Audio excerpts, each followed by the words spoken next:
Boker Tov. Boker Tov lachem lekulchem. On est aujourd'hui mardi, Bezrat Hashem, Yud Gimel et le 7. Yud Gimel du mois de Tishrei. On est à 2 jours. Demain soir, c'est la fête, ça y est. Préparer la soukha, rentrer dans la fête, l'Arbat Aminim, Bezrat Hashem, Vezéouzé. Ce matin, on fera un peu de halachot, bien entendu, mais on commence par Rabbeinu dans le Likutei Etzot. Et si vous avez des questions, Bezrat Hashem, que les gens puissent écouter le shiur aussi de leur côté à eux. Il est matov manaim. Rabbeinu nous dit comme ça, à l'aider mitzvah soukha zochim les shefa eloki. Par le biais de la mitzvah de la soukha, un homme attire sur lui toute l'abondance qui vient des cieux. L'importance de la soukha. Sheu mechinat ruach hakodesh. Et qu'est-ce qu'il peut obtenir aussi dans la soukha, dit Rabbeinu? Le ruach hakodesh. Comme il est, entre guillemets, dans les bras d'Hachem, il peut obtenir un degré important de pseudo-prophétie qu'on appelle le Ruach HaKodesh par le biais de la soukha, dans la soukha intérieure de la soukha. Aïnou shizochim na'asig sechel gadol, comme il vient de l'expliquer ici, ce qu'il veut dire, c'est que la soukha rend particulièrement l'homme intelligent. Donc plus il reste dans la soukha, et plus il devient, en d'autres termes, il grandit son potentiel d'intelligence et de itkashrut imakadosh baruch Hu, et de itkashrut, comment on dit, de contact avec le divin. D'accord? On rentre, on pourrait dire carrément dans l'enceinte d'Akadosh Baruch Hu. C'est-à-dire si ta femme te dit où tu vas, je vais me rendre intelligent. Quelqu'un qui va dans une soukha, tu peux lui dire voilà quelqu'un d'intelligent. C'est bien? Chez Bechinat Mekifim Shel Amoah. La Kabbale, c'est ce qu'on appelle les lumières qui tournent autour du cerveau. Ce qu'on appelle Yud Apnimi Yud Achitzoni, qui est un long sujet. Chez Bechinat Esechel Shebala Adam Belo Shum Akdama El Al-Yedeh Shefa Eloki. Chez Kol Avodat Adam Balam Hazeh ou Bishvilze. Car tout le but de ce monde dans l'homme, pour l'homme, c'est de remplir l'homme de l'intelligence divine. Et Sukkot, c'est le rendez-vous par excellence où l'homme va à la Tachanat Delek, à la station essence, pour se remplir d'intelligence. Donc c'est comme une nouvelle notion qu'on dit ici chez Rabbeinu, qui explique que le fait de rentrer dans la soukha, c'est faire le plein d'intelligence pour toute l'année. Bizarre. Tov, afin qu'il ait le srout d'obtenir une lumière extérieure à lui et non pas intérieure à lui-même. On a des lumières, vous savez que dans les Shama, elle est intérieure et extérieure. Lumière intérieure et extérieure, on l'a expliqué avec le Talit, dans le cours du Ben Ishraï. Et lui ici, le Rav dit que grâce à la soukha, on peut obtenir des lumières qui sont extérieures à nous. C'est-à-dire, on va se remplir de connaissances puisque ce n'est pas en nous, c'est à l'extérieur. Et la soukha nous offre ça, c'est pour ça qu'on est mekifim, on est entouré de la lumière de la soukha et nous on est à l'intérieur. Donc qu'est-ce qui vient de l'extérieur vers nous?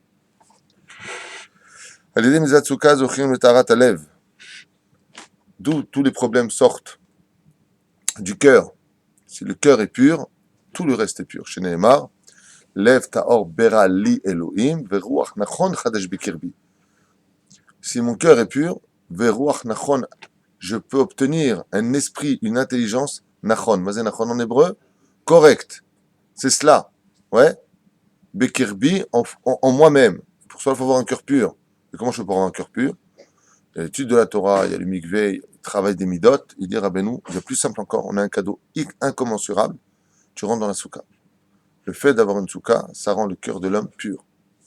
Ça nettoie, ça enlève. Je vous avais expliqué la dernière fois qu'on appelle ça la machine à laver. Le fait d'être dans la soukha.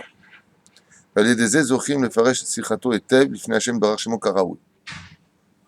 en quoi ça va nous aider, Hacher?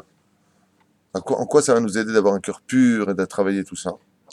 Quel est le niveau d'Avodat Hashem le plus élevé qu'on puisse connaître dans tout le judaïsme? Numéro 1, au-dessus de tout. Non. Au-dessus de tout. Hein? Oui, mais d'accord, c'est pas ça que je dis. Je ne demande pas comment on peut être le pote de Dieu. La question que je pose, c'est comment on peut atteindre le plus haut degré, quel est le summum de l'Avodat Hashem qu'on puisse trouver chez un homme. On n'a pas le temps, ça s'appelle la Hitbodedut. On a tellement parlé que je pensais que vous allez le dire de façon évidente. La Hitbodedut. Rabbi Nachman dit que c'est plus grand même que l'étude de la Torah elle-même. Et pourquoi c'est si important de l'entendre? Je vais vous remettre dans la phrase que vous avez compris.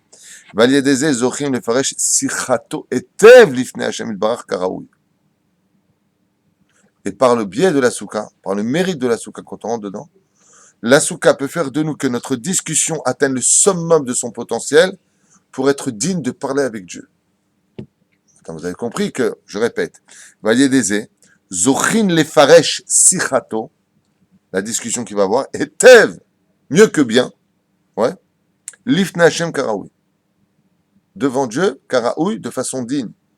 C'est-à-dire que si une personne, tu viens lui dire maintenant, quel est le summum de la Vodat Hashem qu'elle puisse savoir, c'est le rendez-vous de Hitbod et doute. Il vient parler avec son créateur. Maintenant, parler avec son créateur, on a vu dans la Mishnah de Masechet Brachot que Rabbi Chanan Mendoza, il savait si oui ou non, sa prière serait reçue ou pas. Alors, comment tu peux savoir à l'avance ou pas? Il lui dit, si j'hésite dans ma prière dans les mots, si je suis pas sûr de mes mots, si je cherche mes mots, c'est qu'elle n'est pas reçue. Mais quand je prie et que mes mots coulent d'eux-mêmes, il raconte la Mishnah là-bas, c'est un signe pour moi que je savais parfaitement que ma prière était reçue. Ça ressemble un petit peu à ce qu'on est en train de dire ici. Quand tu vas pour parler avec Dieu, quand tu es là comme ça, et dit Nefesh, tu parles, dans les choses là, puis il faut crier, ah bah. Il y a plein de choses à faire, c'est pour ça que les gens s'isolent, en d'autres termes, pour être face à eux-mêmes et appeler le créateur du monde dans la Hitbod des doutes. Il te dit, sache que la souka te donne ce potentiel d'atteindre une discussion où il n'y aura pas d'hésitation. Tu vas parler avec ton père, avec Akadosh Baruch Hu, de façon absolument merveilleuse. C'est quand même extraordinaire de rentrer dans ces dimensions de la souka qui n'ont plus rien à voir avec simplement les chevaux shpizin. Les daber bechol pam diburim hadashim shem prinat ruach hakodesh. À un tel point que tu peux, dans ta Hitbod des doutes, dans ta discussion avec le créateur du monde, grâce à la souka, obtenir que ce que tu as dit aujourd'hui n'ait rien à voir avec ce que tu as dit hier, à un tel degré que tu peux carrément atteindre le niveau de roi Kodesh. De parler avec Hachem, avec un esprit et un souffle divin en toi. Par quel mitzvah? La souka. C'est ça prend, vous l'entendez, donc moi je vous fais vivre, hein, je pourrais traduire à toute vitesse et puis on passe au halachot. C'est vous faire vivre ce qu'on est en train d'étudier. Parce que quand tu vas rentrer dans la souka, là où tu seras, peu importe, je veux que tu vives ces moments-là. Que Stam rentre en souka, c'est pas bon, voilà, je suis assis, c'est bon, voilà, chef à souka. Non. Il y a plein de choses qui se passent autour de toi que tu comprends pas, et là tu es en train de les apprendre. Donc, écoutez. Surtout que c'est de Rabbeinu. Souka et Zegoula les Banim. D'où le fameux film Ushpizin, sorti avec la femme qui n'arrive pas à avoir d'enfant. Dieu l'a mis à l'épreuve dans le domaine de la patience grâce à la souka. Un film comme ce qui avait sorti, qui est caché, on peut le voir tout à fait, il n'y a pas de problème, parce qu'il n'y a rien de. Au contraire, il est même très moussari ce film. En tout cas, que les gens sachent que s'ils n'arrivent pas à avoir d'enfant, la souka, tu rentres là-bas, tu fais 3 associés. Et Hachem, papa et maman. Quand le couple s'unit dans la souka, c'est Zgoula les banim. C'est un remède pour avoir un enfant. Top. Aïwa. Matzelet miriv ou mahlouket. La souka a la force, dira Benou, d'éviter les disputes et les conflits dans la vie de l'homme. Donc plus tu restes dans la souka, moins tu auras de conflits à l'extérieur pendant l'année. Tout ça, c'est les conséquences. C'est fou. Tu savais pas tout ça? Eh ben, tu vois, fallait venir. Vénitre à Sheker. La souka, dira Benou, a la force de repousser, de refouler le mensonge. Midgaber à la Emet. Et il est capable de surmonter les forces de la vérité. C'est-à-dire, non seulement il éloigne le Emet, mais il insiste pour le Sheker, mais il insiste pour le Emet. Midgaber à Rabbi à Emet Shebador. Il permet de découvrir qui est le Rabbi de la génération, par le biais de la Souka. C'est-à-dire, Kol Echad, Yidbak, Veda Mi ou Rabbi. C'est bon qu'on parle de ça alors qu'il y a les élections pour le grand rabbin d'Israël maintenant, encore une fois de plus. Et là,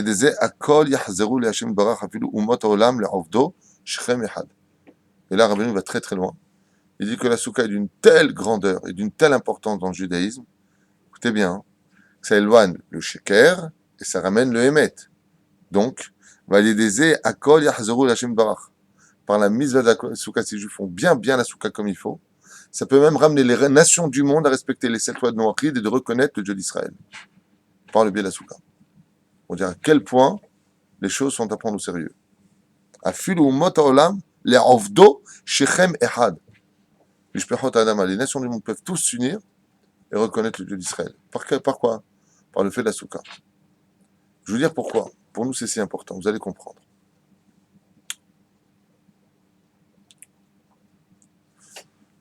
Dans le livre Imrechen, là-bas, on nous parle de la naissance d'Ishmaël. Et Ishmaël, lui, comme on l'a expliqué, contrairement à ce que les gens croient comprendre de la Bible, n'est pas le fils réellement d'Abraham.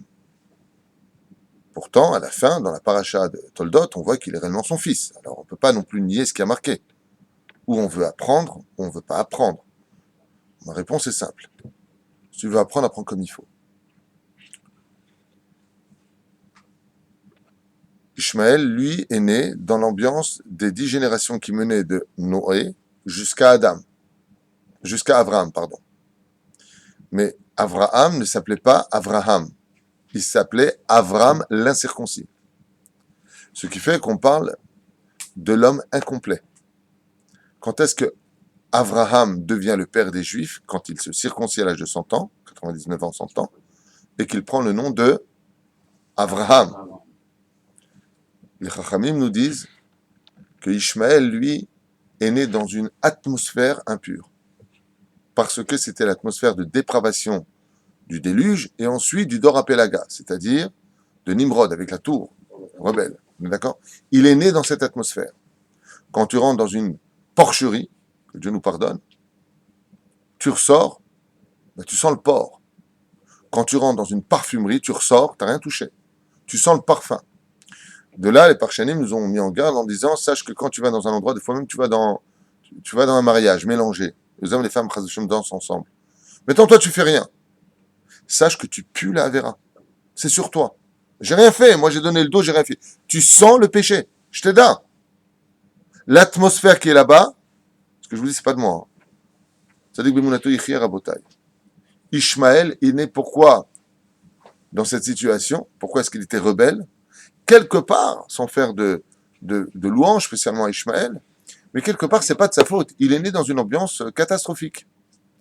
Donc, il a fallu que Dieu purifie le monde, change d'identité d'Abraham, et Abraham devient Abraham le circoncis, qui n'a plus rien à voir avec Abraham. À un tel point que là, l'Alakha nous dit, il est strictement interdit d'appeler Abraham Abraham. C'est pas le même. Rien à voir. Et c'est pour ça qu'on entendra, comme le dit la 24e Mishnah du 5e chapitre de Maseret Avot, on attendra qu'il atteigne l'âge des 100 ans pour être considéré comme mort et renaître de nouveau. C'est-à-dire qu'en réalité, le père de Ishmaël n'a vécu que 100 ans, le père de Yitzhak n'a vécu que 75 ans. Ensemble, 175 ans.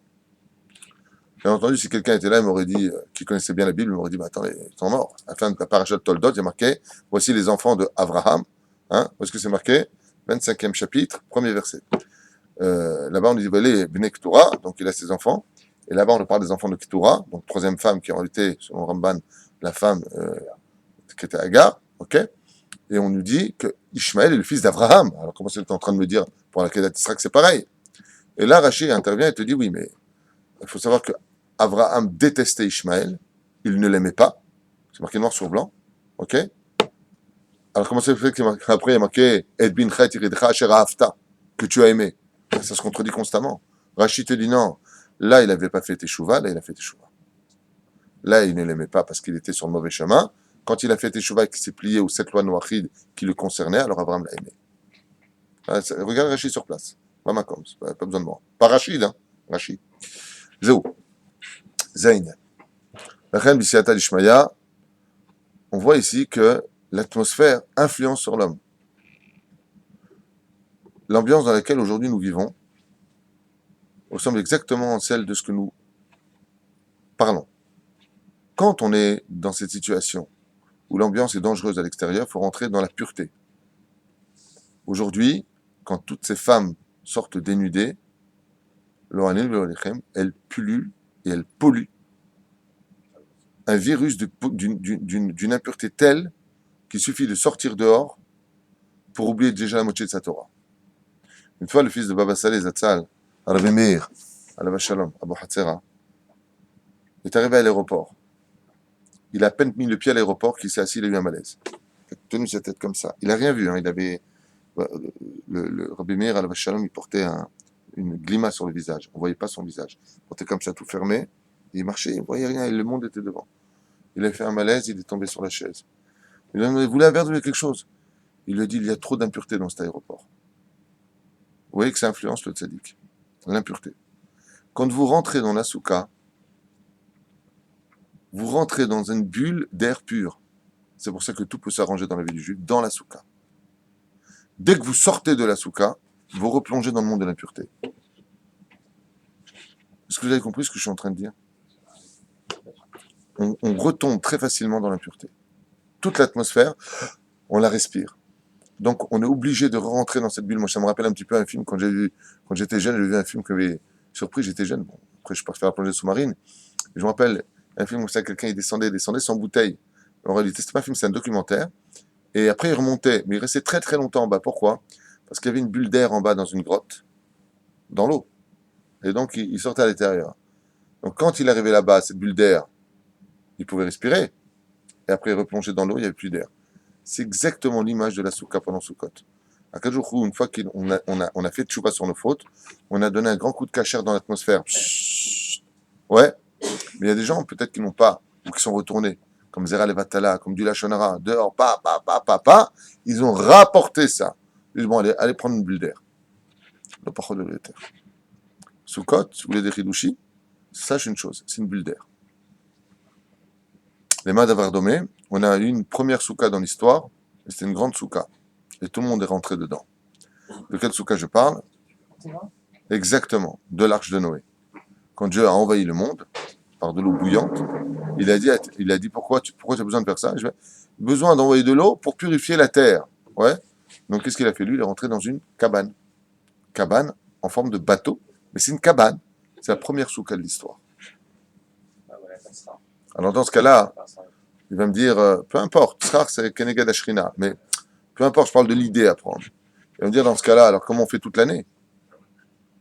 C'est pour ça que ce qui remplace la souka, c'est quoi? Le Bet Midrash.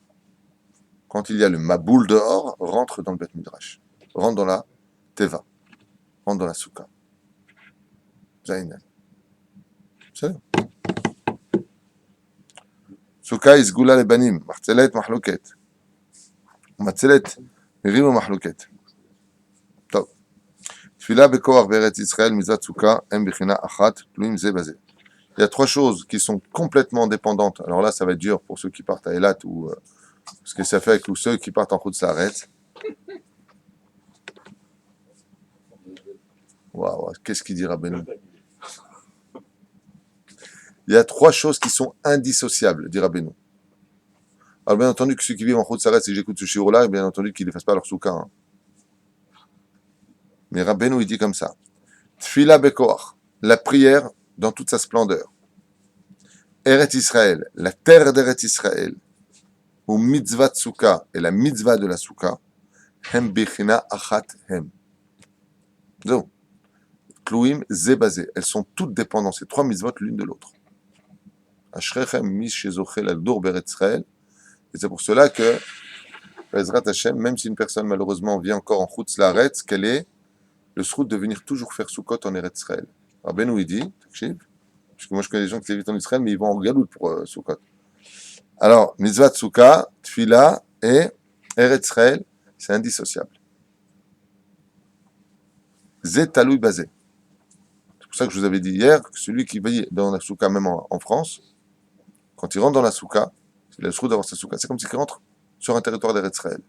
La souka. C'est là.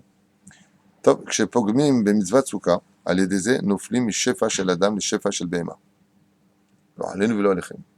Quand une personne pogea, ça veut dire il ne respecte pas la souka. Quand une personne ne prend pas en compte la valeur de la souka, il vexe la souka, il vexe la mitzvah de la souka. Il dit il descend du niveau de l'abondance d'un homme au niveau de l'abondance d'un animal. Une grande différence. על ידי זה בא מיתת בהמות וחיות בלא זמנם רחמנא ליצלן. C'est un chidouche énorme ce qu'on est en train de dire. Il dit par le fait de les alzel basouka, c'est quand même terrible. C'est même un peu peut-être misogiste de dire une chose pareille, j'en sais rien, mais Benou il dit le fait que les Juifs s'ils sont pas conscients de la valeur de la souka et qu'ils pogeim basouka, c'est-à-dire ils vont pas respecter, si vous voulez, les lois de la souka, ils provoquent la mort des animaux avant leur temps. Car vous savez que chaque animal sur terre a un ange qui le dirige. Il est né pour telle mission, pour faire vivre un cycle de la vie dans la nature. Il dit qu'est-ce qui tue ces animaux avant leur temps, alors que ce n'était pas prévu? Le fait est qu'on n'aurait pas respecté, nous, les bienfaits de la souka. Non? Parce qu'on vient de le dire juste avant. On descend de l'état d'homme à l'état d'animal. On l'a dit juste avant. C'est Mezalzel, ouais. Tout à l'heure, on a dit que c'était Mezalzel Bemizatsuka. Le shefa, l'abondance que tu reçois, n'est plus comme celle de l'homme. C'est-à-dire que la différence qu'il y a, c'est que nous, on a le roi HaKodesh, on est Nefesh Shema, on parle. On descend à l'état de Behema. Et plus de Dibour qui construit. Le shefa qu'on a, on le vit comme un animal. On perd le klester panim. On perd la notion d'être un homme. C'est-à-dire Al-Yedé, Shekemimi Nuzatsuka Karoui Al-Yedeze, Yachol La'asok Bevinyan, Lo Mezik Lo. Ki Aoskim Bevinyan, Mazik Laem Binyan, Al-Yedé Mizvat Tsuka, Netsulim Mizé. Celui qui a le srout de faire la mitzvah de Souka tout le temps comme il faut, lui pourra tout à fait s'occuper des constructions. Et pourquoi? Parce qu'on sait que dans les constructions, il y a toujours des risques énormes, dans tous les domaines. Il dit le fait de construire la Souka et d'y vivre à l'intérieur, Mitzvah Azot qui est Kablan, ou alors qui est Shiputznik, qui s'occupe de tout ce qui est construction, qu'il sache que par ce mérite-là, il n'aura jamais de problème dans ce qu'il fait. Jamais, par le mérite de la Souka. Encore une ségoula extraordinaire à connaître sur la Souka. Al-Yedei shenichnasim basouka, nasim la'atzmam, miprinat ha-Torah, miprinat Souka, shetzet kol ha-Torah. Extraordinaire.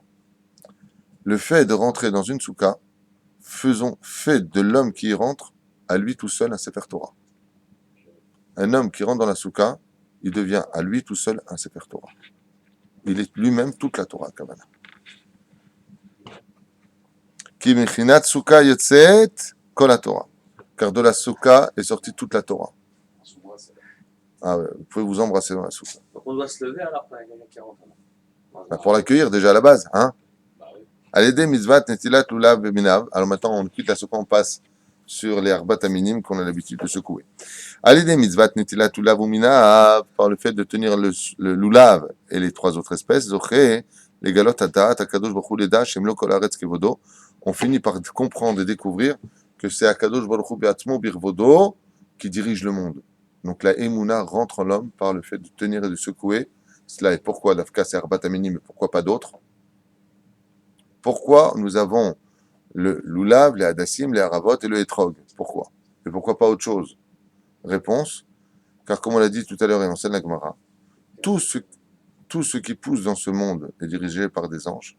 Il y a des hiérarchies, les uns et les autres, sauf 4 espèces qui ont été créées par Dieu lui-même, bien entendu, comme tout a été créé par Dieu, hein, ceci étant dit, mais aucun ange ne s'occupe d'eux. Ils font partie du jardin privé de Dieu et c'est le roi des rois lui-même qui s'en occupe. Aucun ange, il n'y a pas d'intermédiaire. C'est quoi? Le lulav, le hétrog, le hadas et les haravot.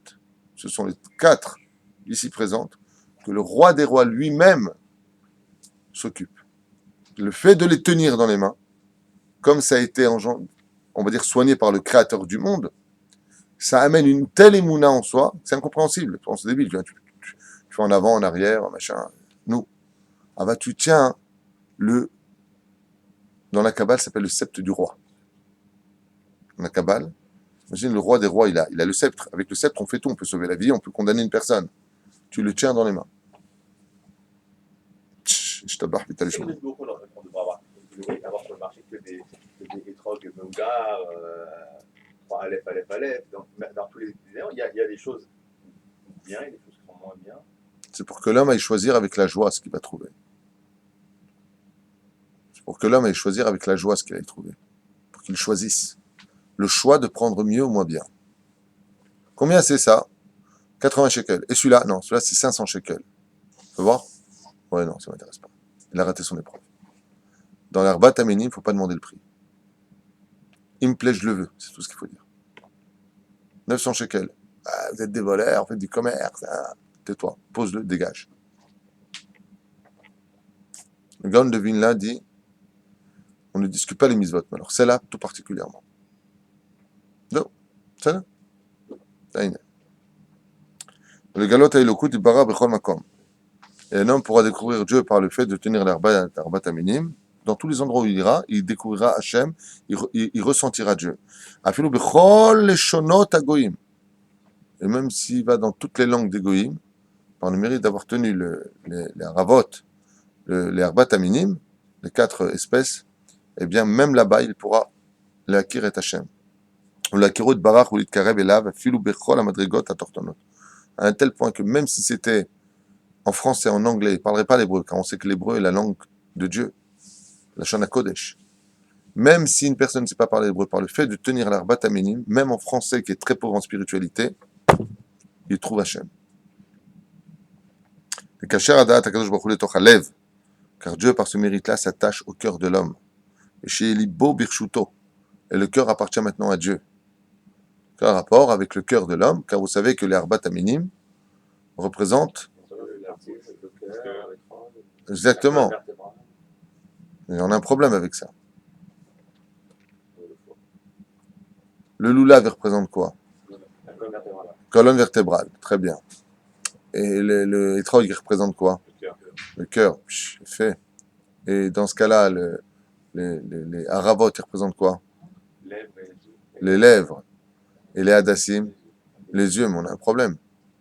C'est combien il y a de feuilles pour faire un hadas? Combien il y a de feuilles sur l'hadas? 3. Et combien il y a de yeux? Fait. Hacham, Ainav, Berosho. Un Talmid Chacham, il n'a pas 2 yeux, il a 3 yeux. Il a les yeux pour voir, et il a un œil dans le cerveau pour bien voir la réalité de ce qui engendrera son action. Donc c'est les haravot. Donc il fait Meod. C'est pour ça qu'on dit Chacham Ainav Berosho. Le Chacham, il a les yeux dans le cerveau, pas en face des trous. Léov et Tatsmo im Hashem barar be'ava. Il dit le fait de le tenir, le cœur, la colonne vertébrale, tout ce qu'on tient, permet à un homme de s'aimer lui-même et d'aimer le créateur du monde. C'est quelque chose d'incroyable. Et la vol est or ahava sheba da'at shehu or aganouz. Et d'atteindre un tel niveau d'amour, comme je vous expliquais que la fête de Sukkot, c'est par excellence la fête de l'amour. Mais la vol est or ahava. Et de rentrer dans la lumière de l'amour. Vous savez c'est quoi la lumière de l'amour? Exactement. La lumière de l'amour infini, c'est la lumière de la création du premier jour. Cette fameuse lumière que les morts cliniques parlent souvent avoir rencontrée, c'est la lumière du premier jour, qui est remplie d'une harmonie et d'un amour hors du commun, et encore eux, ce qu'ils ont vu, c'est même pas à 0,00001% de la réalité. Et pour cela, il faut avoir du mérite. S'il est goy, s'il n'est pas juif, goy veut dire nation du monde, c'est pas un terme péjoratif, contrairement à ce que pensent les goïms, eh bien, il faut qu'il respecte les 7 lois de Noé, et ne fasse de mal à personne. Et s'il est juif, il faudra respecter les 613 mitzvot de la Torah, Bezrat Hashem, et surtout pratiquer une des mitzvahs les plus abondantes du judaïsme, l'amour du prochain. Aimer son prochain, Béhémet, arriver à cela. Chose très difficile. Pourquoi très difficile? Parce que l'Yetzirah est très concentré sur ce sujet. Pour qu'on en vienne toujours à se critiquer les uns les autres et ne pas s'aimer. Il fera tout pour ça. Et pourquoi c'est si grave? Parce que, contrairement à ce que l'on pense, que une personne travaille sur lui pour ne pas parler du mal d'un autre juif avec un juif, c'est facile. Ok, celui-là, il t'a fait une embrouille. L'autre, c'est ton copain. T'as envie il vient de passer ton temps, t'as les nerfs qui montent. D'accord? T'as envie de parler avec l'autre. Tu peux travailler. C'est pas là le problème. C'est que non. C'est encore un autre problème. C'est pas de l'aimer qui est plus dur. Non. Il y a plus dur que ça. Je suis passé hier par cette épreuve. Hier, je suis passé par cette épreuve. Très, très délicate. Je suis arrivé, j'étais un peu en retard. D'accord? La femme rentre dans la voiture, c'est sur le parking. Et puis, elle met un temps, alors qu'il n'y a personne. Pour faire une marche arrière avancée, bon, de l'autre côté, une femme. Vous connaissez le verdict, une femme au volant, l'homme en retournant. Je vais me faire tirer les oreilles. Bon, Bekitsour. Et qu'est-ce qu'elle fait? Elle me bloque le passage, et madame ne bouge plus. Elle parle. Maintenant, moi, j'ai un peu les nerfs qui me montent. Et je contrôle, tu vois. Et je fais gentiment, avancez. Elle arrive, elle avance très doucement vers moi. Elle arrête sa voiture. Elle baisse le carreau. Et elle me dit, quel est le problème? Je voudrais juste me garer. Juste me garer. Pourtant, j'ai perdu à la montre au moins 45-61 minutes, quoi. C'est pas possible. Stam! Elle me bloque pour rien. Regarde comme ça. Et là, j'ai dû travailler mes vidotes. Parce que j'ai envie de dire, quel imbécile alors. Mais je peux pas. Parce que comme Dieu sonde le rein et le cœur de l'homme, ce qu'oublient les gens, c'est que tu ne peux pas dire de mal, surtout pas à papa, à Dieu, de l'autre. Et c'est là que ça devient très dur. Que tu dises pas à ton voisin, celui-là, je peux pas le supporter. Enfin, Adam, on l'adore. Mais celui-là, là, on peut pas le supporter.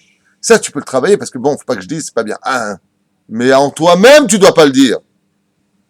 Parce que le pire du Lachon Hara, c'est celui qui dit entre toi et Dieu. Comme le prophète Eliaou, qui dit du mal avec Dieu. Tu parles du mal de mon peuple. Attention.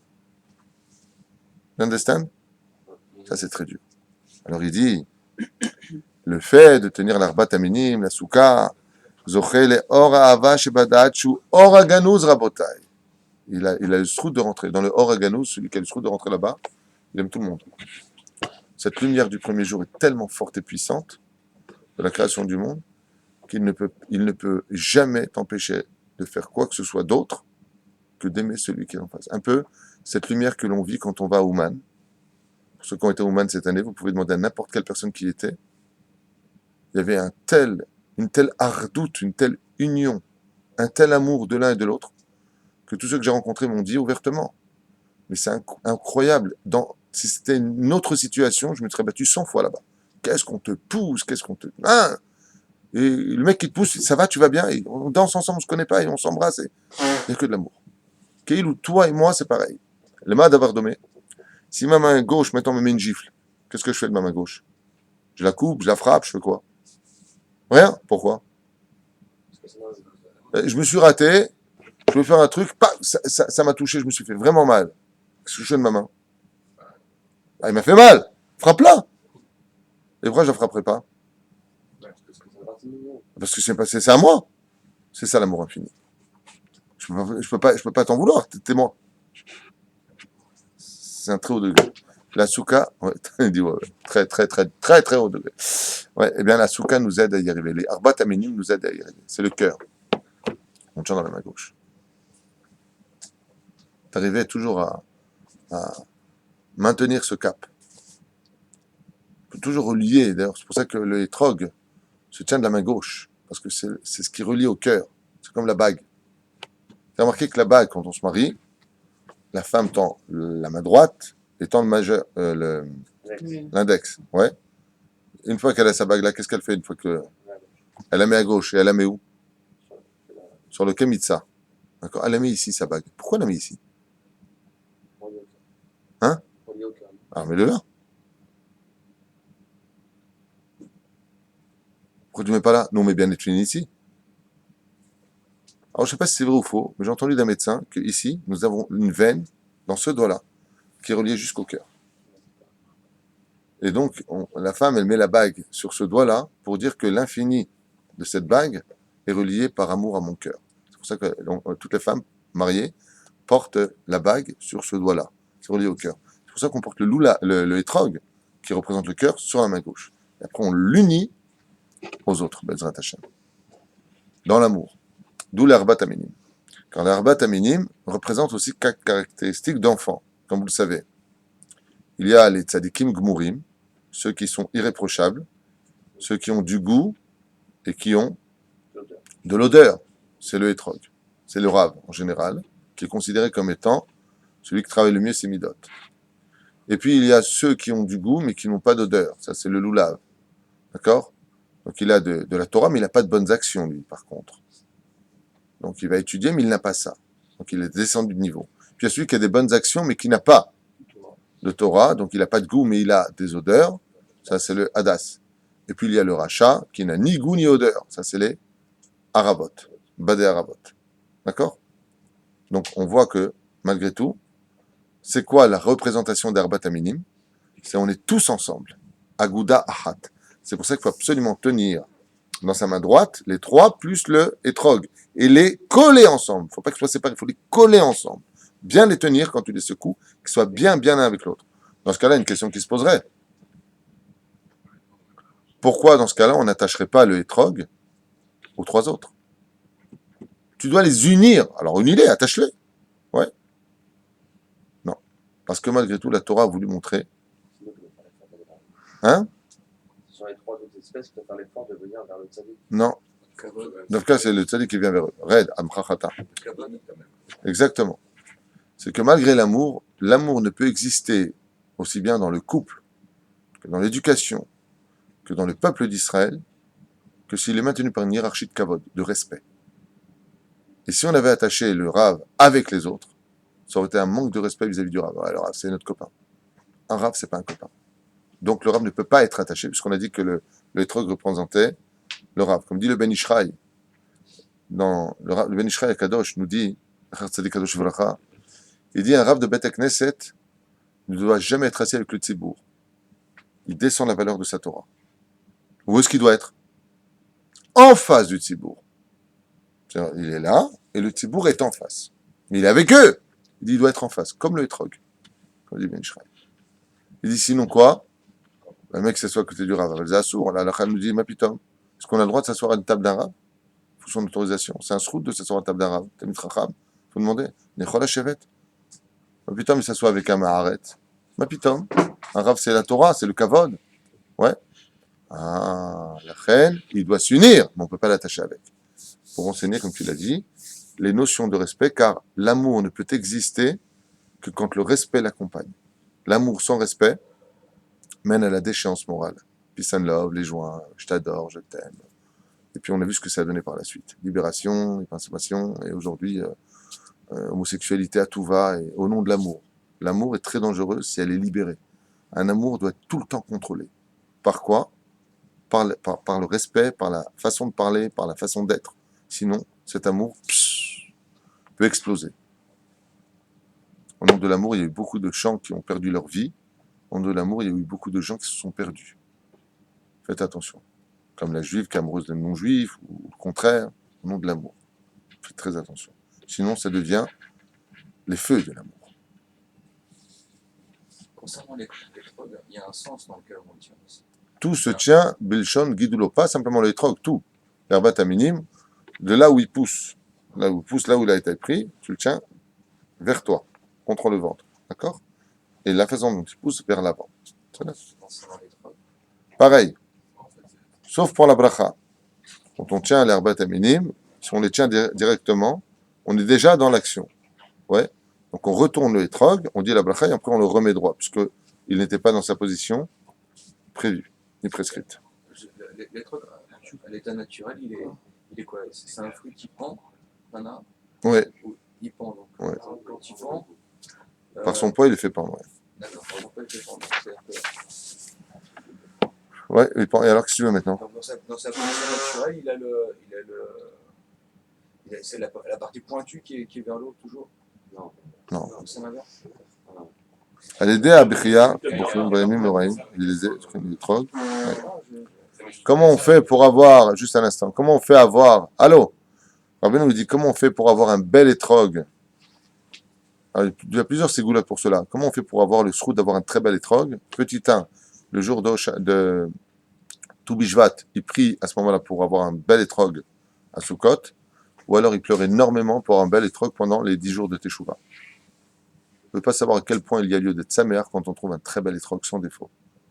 Les chassidim, avant, ceux qui connaissaient la vraie valeur de la Torah, quand ils trouvaient un étrog, ils se mettaient à danser pendant 1 heure. Comme des fous. On aurait dit qu'ils avaient gagné les plus belles choses de leur vie. Ils trouvaient un bel étrog, le mec qui se mettait à danser. Qu'est-ce que t'as? J'ai trouvé un étrog. Regarde comme il est beau. Non, je peux le voir. Un diamant. Un diamant qui vaut tout. Nous, on est là, on va dans l'étrog. Il est bien, il est caché. Combien ça coûte? Combien ça coûte? T'as une boîte. Voilà, j'ai acheté le trogue. T'as le trogue? Ouais, j'ai le trogue. T'as le caillou? Ouais, je l'ai. Changé! C'est écologique. Là, mais en Europe de l'Est, il n'y avait pas beaucoup d'électrolytes, ou ce qu'il y avait, c'était peut-être pas forcément, il n'y avait pas beaucoup de choix. Ici, aujourd'hui, Baruch Hashem, il y a pléthore, quoi. Donc, si je comprends bien, si demain tu trouves plein de diamants, t'as pas de joie. Non, c'est pas ce que j'ai dit. Bah, c'est la question. Si, c'est ce que tu viens de dire. Ce que je veux dire, c'est que la joie était motivée aussi par le fait d'avoir trouvé, parmi le peu de choix qu'il y avait. Non, mais avant, il y avait aussi du choix. Quand on vivait au Yémen, ils avaient plein de choix et là-bas aussi, ils dansaient. Il n'y a pas Tracy dans le Yémen. Oui, mais là-bas aussi, ils dansaient. Ah.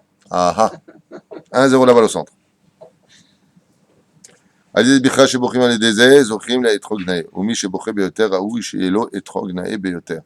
une personne pleure, plus une personne priera Dieu pour avoir un bel étrog, et plus il sera digne d'avoir cet étrog. Hidur האתרוג נמשך מהצדיק האמת שהוא הראש בית של כל העולם כולו. Hidour à Etrog, la magnificence de l'étrog, la beauté de l'étrog, vient du tzaddik à émettre de la génération. Shua Rosh Bait, qui est à la tête de la maison, chez le Kol Haolam Kulo, de toute la terre entière. Par le mérite du tzaddik Ador, en d'autres termes, on aura le sroud de trouver un bel étrog, le plus meoudar de tous. Alken a aidé étrog nae, meoudar zochim leitkarev elav ou leikalel. Et c'est pour cela qu'une personne qui a le sroud d'avoir eu un très très bel étrog, sans aucun défaut, aura automatiquement le sroud de se rapprocher du tzaddik à émettre et de pouvoir être compris en lui, à s'asseoir à sa table en d'autres termes. Niftachin Ainav. Et par le sroud du étrog, il aura le mérite d'ouvrir ses yeux, de voir la réalité. Il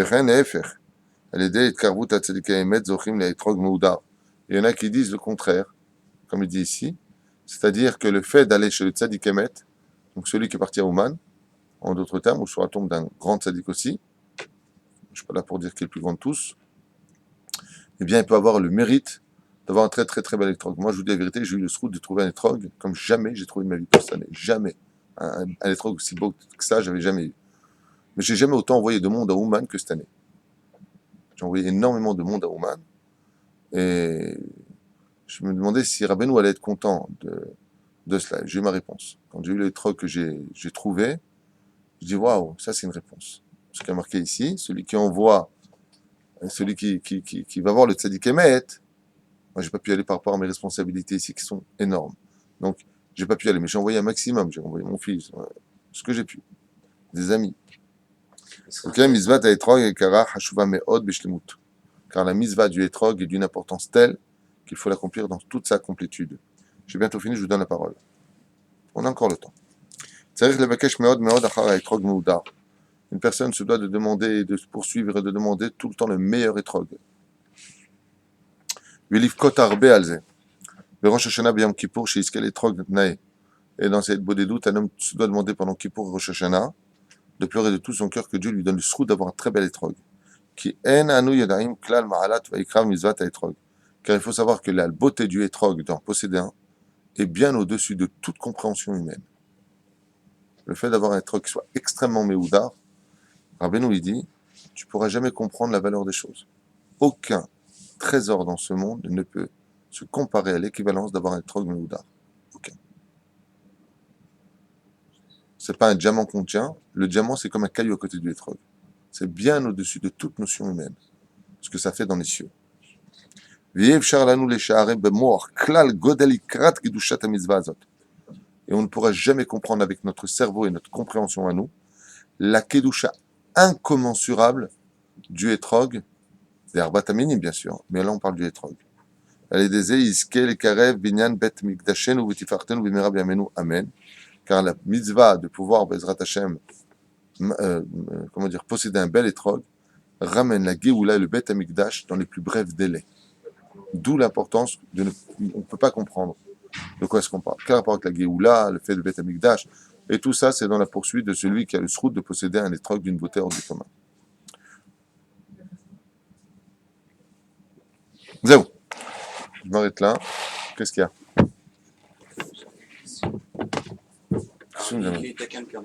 Alors ça, fais voir ta boîte. C'est peut-être gênant de faire l'exercice. Voilà, ça c'est le etrog de Adam. Lui, il préfère un truc tunisien. Voilà, là il a un etrog magnifique. Taref la méadrine, pas sous la méadrine. En réalité, c'est une boîte, bien sûr. Vous pourriez nous dire le kita basique Aleph de comment on reconnaît un bel métro? C'est pas compliqué, il faut que sa forme soit belle et surtout qu'il n'ait aucun défaut à regarder à la loupe. C'est quoi un défaut? Un défaut, c'est-à-dire qu'il ne soit pas percé, qu'il n'ait pas de tache noire. Maintenant, tache noire ou pelure un peu arrachée, ça ne rend pas passoul. Hein. Il faut voir. Gens qui prenaient un coton-tige et qui regardaient si la tache était. Exactement. On vérifie. Exactement. Il faut même une loupe pour regarder à la lumière parfaitement chaque détail du etrog pour voir qu'il n'ait pas de trou. D'accord? Pour voir qu'il n'ait pas de défaut. Ce etrog-là, je peux te dire qu'il est magnifique. Je ne sais pas qui c'est. Il est très beau. Sache qu'il a un très très bel etrog. Très très bel etrog. Après la forme, parce que j'ai vu des formes en poire, des formes en. Bon, celui-là a une belle forme d'arc. C'est quoi la belle forme? C'est un ballon de olive. Donc ça, tu as pris ça de Moshe Ben Gvir sans demander son autorisation. Moi, j'ai dans les mains. Razak ou Barour, 3 jours de jeûne. Shem Shamaim. Il devrait le mettre dans du coton parce que il peut casser le pitain. Attends. Donne-moi. Voilà. Donne-moi plusieurs, beaucoup.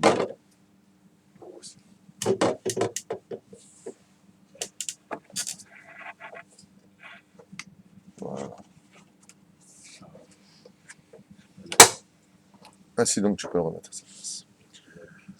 Donc on aura mis au passage du coton. On aura mis du coton au passage. Be'ezrat Hashem. Tov, Rabotai, Nemshir Ksat. On a expliqué ce matin dans les halachot qu'on n'avait pas le droit de mettre comme srach, bien entendu, des choses qui sont pas dignes, comme par exemple, on peut pas mettre du pishtan ou du coton. Alors qu'on avait dit les 3 conditions, c'est que ce soit Gidulum Minaharetz, qu'il pousse de la terre, qu'il soit arraché de la terre, puis en contact avec la terre, et qu'il soit pas ma'avir touma, il ne fait pas passer la touma. Le coton, le pishtan, le lin, c'est valable. Seulement comme ce sont des choses qui, bien entendu, servent à remplir aussi les oreillers, à faire des choses qui ne sont pas nobles, alors on ne peut pas les mettre sur la souka. Par contre, bizarrement, la paille, oui. Celui qui a que de la paille à mettre sur son toit en guise de srach pour la souka peut tout à fait utiliser de la paille pour maintenir son srach. Bizarrement, comme vous dites, parce qu'en fait, à l'époque, les matelas, ils étaient remplis de paille. Bizarrement, ouais. Ben, ça a changé. Non, mais c'est pas peut-être parce que les animaux les mangent, c'est pas ce que vous aviez dit après. Oui, mais c'est Machal Bema, c'est ce que j'ai répondu. Il a fait, mais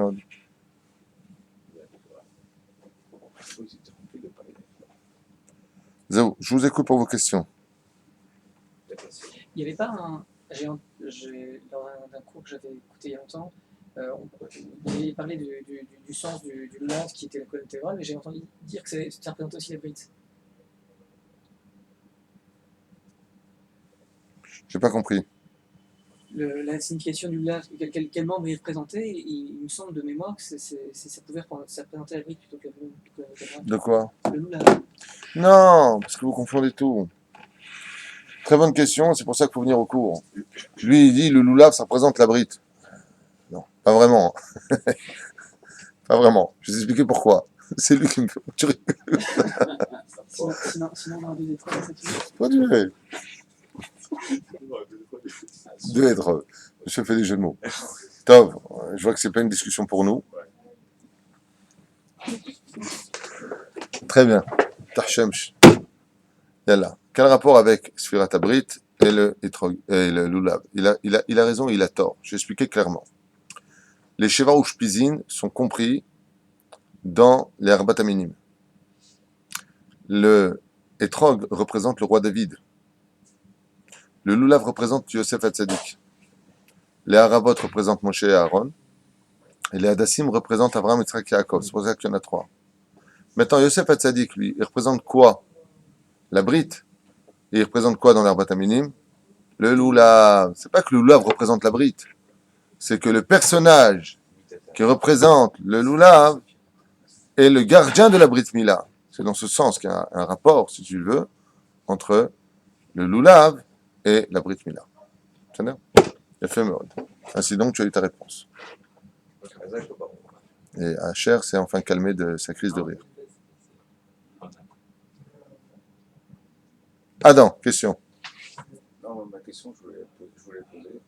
Je vous ai amené je voulais que vous disiez le critère de reconnaître un bel étoile, mais ça, vous avez déjà répondu. Ok.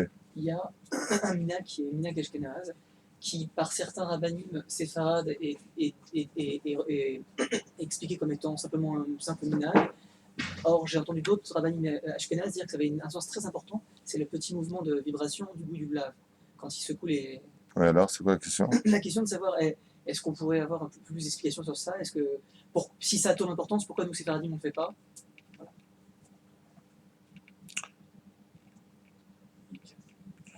Je comprends pas pourquoi tu dis les soirées d'hymne, on fait pas. On fait.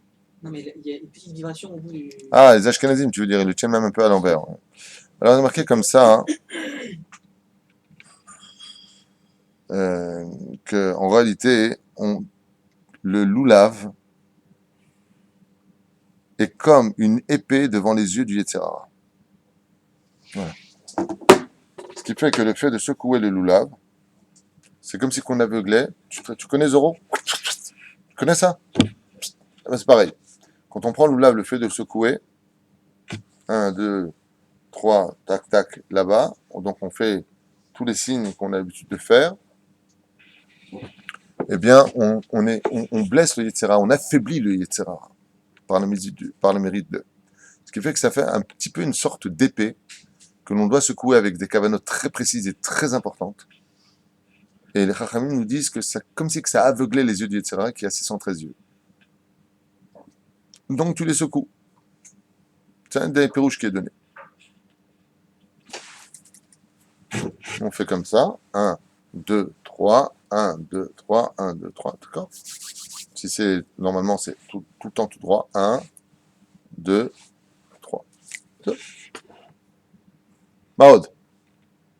Abraham. Pourquoi on n'a pas de mezouza, justement, entre la souka? On en a parlé hier. Parce que la souka elle-même est une mezouza. Deuxièmement, parce que c'est temporaire, tandis qu'on fait fixer la mezouza, l'igboa mezouza. Autre question.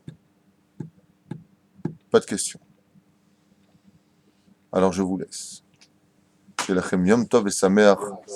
L'igmor et Asuka Bezrat Hashem. Et surtout, n'oubliez pas un détail. D'acheter un cadeau à vos époux, c'est une obligation à Botaï. Le Samarta Bechagecha, Shalosh Regalim. Coupe, il est en train de dire coupe. Il y a une mitzvah d'acheter quelque chose à sa femme.